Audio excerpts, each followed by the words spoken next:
મિત્રો આજે આપણે ટીવી યુનિટ ઉપર વોલપેપરનું ઇન્સ્ટોલેશન કરવાના છીએ। આપણી સાથે અજમલભાઈ છે જે વોલપેપર પેસ્ટિંગનું કામ કરે છે। તો મિત્રો જોઈએ કઈ રીતના ટીવી યુનિટ ઉપર આખા વોલપેપરનું પેસ્ટિંગ થતું હોય છે। મિત્રો આ ટીવી યુનિટ છે જ્યાં આપણે વોલપેપરનું પેસ્ટિંગ કરવાના છીએ। મિત્રો ફોમ અને ફર્નિશિંગની અપડેટેડ માહિતી માટે તમે આપણી આ ચેનલને સબસ્ક્રાઇબ પણ કરી શકો છો। તો મિત્રો સૌથી પહેલાં ટીવી યુનિટ છે એનું મેઝરમેન્ટ લેવામાં આવશે, એટલે કે એની સાઇઝ શું છે। આ જે સાઇઝ છે એ છે ઓલમોસ્ટ 5 ફૂટ એટલે કે 60 ઇંચની, અને આની હાઇટ જોઈ તો ઓલમોસ્ટ આની ટોટલ હાઇટ મિત્રો થશે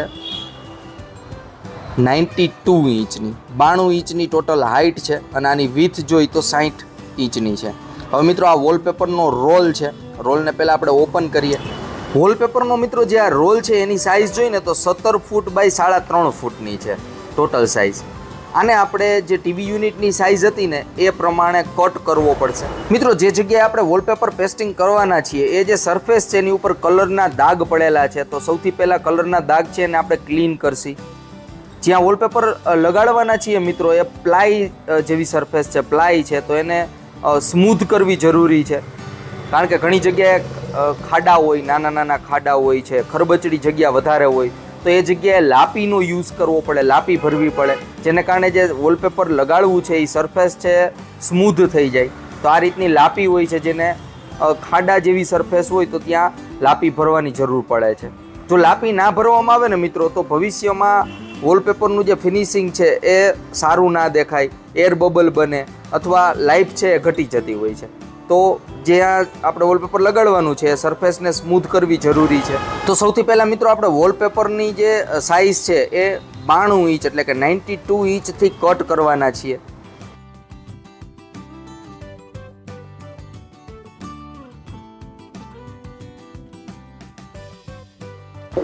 મિત્રો જે ટીવી યુનિટ છે એની સાઇઝ હતી 60 ઇંચની એટલે કે 5 ફૂટની, અને વોલપેપર છે એ છે 3.5 ફૂટનું। તો આપણે વોલપેપરને કટ કરવું પડશે, સાઈડમાં એક જોઈન્ટ લગાડવું પડશે, અને આ જે ડિઝાઇન તમને દેખાય છે એને પણ સાથે મેચ કરવી પડશે। ડિઝાઇન મેચ કર્યા બાદ મિત્રો જે વધારાનું વોલપેપર છે એને કટ કરવામાં આવે છે। ડિઝાઇન એ રીતના મેચ થઈ ગઈ છે કે જ્યારે પેસ્ટિંગ થશે મિત્રો ત્યારે ખબર પણ નહીં પડે કે આમાં જોઈન્ટ લગાડેલો છે। તો આ રીતના તમે જોઈ શકો છો પ્રોપર ડિઝાઇન મેચ થઈ ગઈ છે। પેસ્ટિંગ કરતાં પહેલાં ફાઇનલ એકવાર ચકાસણી પણ કરવામાં આવશે કે પ્રોપર ડિઝાઇન મેચ થઈ છે કે નહીં। મિત્રો વોલપેપરના જે બંને પીસ છે એની ઉપર નંબર આપવામાં આવે છે। એક જે ટુકડો છે વોલપેપરનો એની અંદર 1 નંબર અને બીજા ટુકડામાં બીજો નંબર। તો જ્યારે પેસ્ટિંગ કરવામાં આવે ને ત્યારે ખબર પડે કે આ રીતના આપણે ડિઝાઇન મેચ કરેલી છે।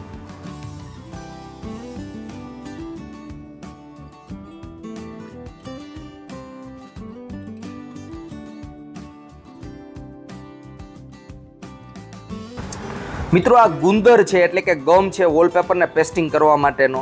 આની અંદર જે આ ગમ બનાવવા માટેની પ્રોસેસ હોય છે એમાં એક પાણી યુઝ કરવાનું હોય છે, પ્લસ પાવડર આવે છે અને ફેવિકોલ હોય છે। આ ત્રણેયનું મિક્સચર હોય છે, અને બ્રશ દ્વારા વોલપેપરનો જે પાછળનો ભાગ છે ત્યાં બ્રશથી ગ્લુ લગાડવામાં આવશે, એટલે કે ગુંદર લગાડવામાં આવશે આ રીતના।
મિત્રો વોલપેપરનું પેસ્ટિંગ કમ્પ્લીટ થઈ ગયું છે ભીના કપડાથી, એટલે કે આછું ભીનું હોય, બહુ વધારે પણ ભીનું નહીં. એનાથી વોલપેપરને ક્લીન કરવામાં આવશે, જેને કારણે જો ગ્લુ ક્યાંય પણ ઉપરની બાજુ થોડો ઘણો પણ રહી ગયો હોય તો એ ક્લીન થઈ જાય. તો મિત્રો આ રીતના થાય છે વોલપેપરનું ઇન્સ્ટોલેશન.